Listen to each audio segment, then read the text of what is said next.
Welcome back. It's been a long time since I've made any videos. I'll do a shop tour, shop update in the near future to show you guys what I've been up to. But in the meantime, let's jump straight into what I'm working on right now. What you see here is a Sheldon Vernon horizontal mill model number 0. I picked this up a little while back in pretty rough shape. Here's a couple of pictures of the condition of it from when I got it. I've given this the same treatment as all of the machine restorations I've done.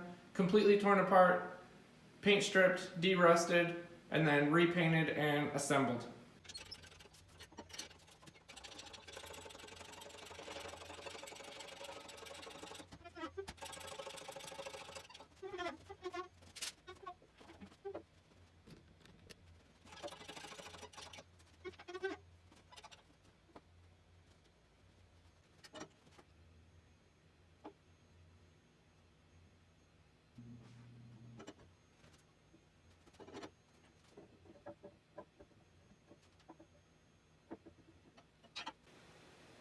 I don't know how well you guys can see it, but there's a gasket underneath here.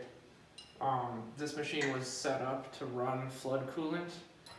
When I took the thing apart, the old gasket just kind of crumbled, so I made a new one following the bottom of the column casting as a template, and I'm going to put it back under there. I don't think I'm ever going to use flood coolant on this machine, but I just wanted to put it back like that just in case.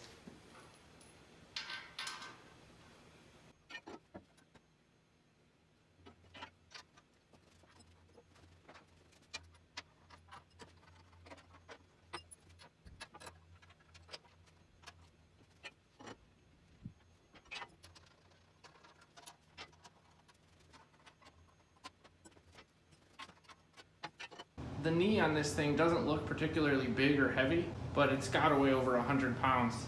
With two people, it probably wouldn't be too bad to lift it up there and set it onto the dovetail ways, but by myself, it's just easier to use the lift.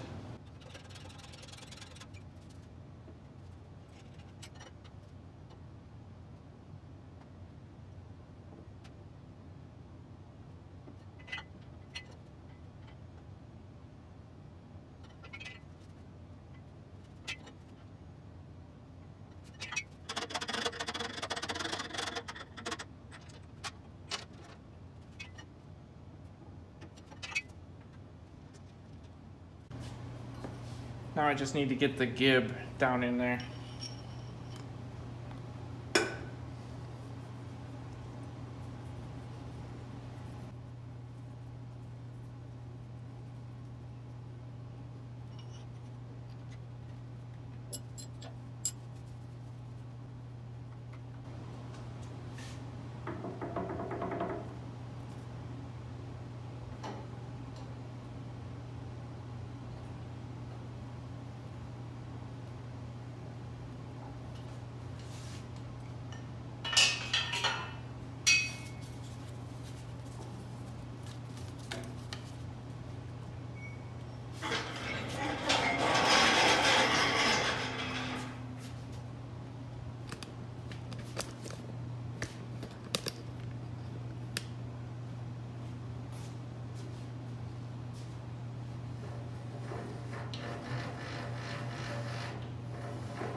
This is just a little end cap that holds the opposite end of the lead screw in place. Here's the last gib for the x-axis.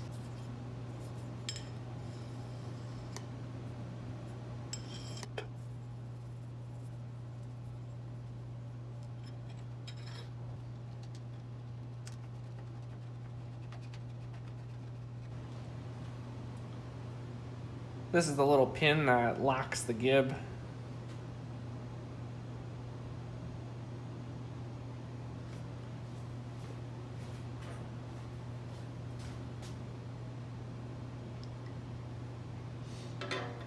And then the way the table lock knobs work is kind of neat. You can adjust them so the knob is in any position you want when it's tight. So you just loosen this little guy, and what this is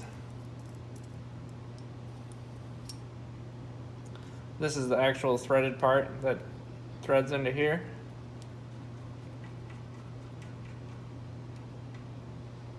And then the little piece you're tightening up here just pulls tight against that and locks the handle wherever you want it.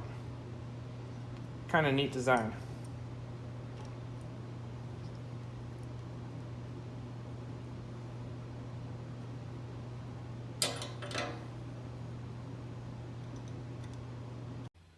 I think I've got this thing adjusted pretty well. There's no wiggle at all if I torque the table back and forth, so I'm happy with where the gibs are, at least for now. They still allow for nice smooth movement in all directions.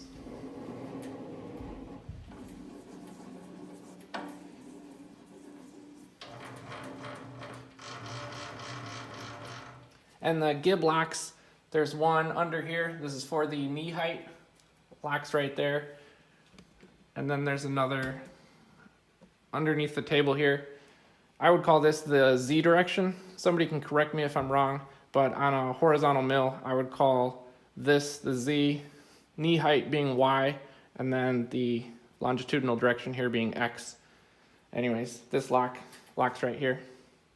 I'm still waiting on some V-belts before I can put the spindle together. It goes all the way through here, and I need a couple of V-belts. This pulley rides on it inside of there, and so I need the belts before I put this together so I can get them around there. I didn't want to mess with the little segmented belts. I wanted solid V-belts. So I'm waiting on those before I can put it together.